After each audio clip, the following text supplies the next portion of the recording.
Infopodcast, l'agenda de Sant Cugat. Salutacions, us parla Pau Vázquez. Comencem a fer un repàs a les activitats més destacades a Sant Cugat aquest cap de setmana.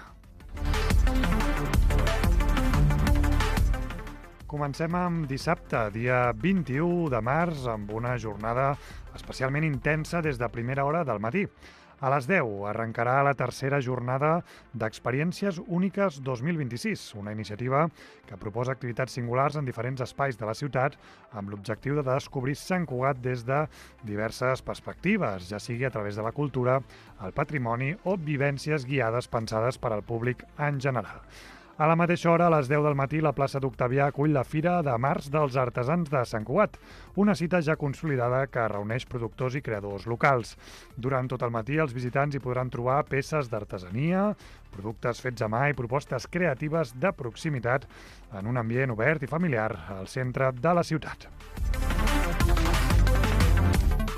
També a les 10 del matí, el Casal Torreblanca serà l'escenari d'un taller de pintura corporal adreçat a dones, una proposta participativa que està pensada sobretot per combinar expressió artística i autoconeixement.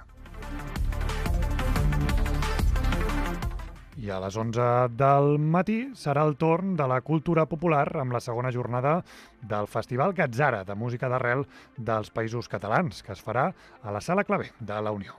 El festival posa el focus en la música tradicional d'arrel i també en propostes que revisiten el patrimoni sonor des d'una mirada contemporània. I passem ja al diumenge 22 de març amb activitats que continuen posant el focus amb la participació i la mirada feminista. A 2:15 del matí, el Centre Social i Sanitari de la Floresta acull, d'una banda, un nou taller de pintura corporal adreçat a dones, seguint la línia de la proposta de dissabte, amb l'objectiu de fomentar l'expressió personal i la creativitat. Al mateix espai, i també a 2:15 del matí, tindrà lloc la conferència i taller Les Tramantinaires, un exemple de dones lluitadores a càrrec de Carme Bosch.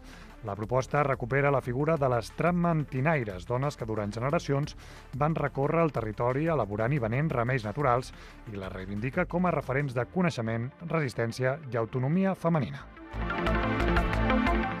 Recordin que totes aquestes activitats i més les poden trobar al nostre web a www.cugat.cat. L'Infopodcast és una coproducció de Ràdio Sant Cugat i la xarxa de comunicació local.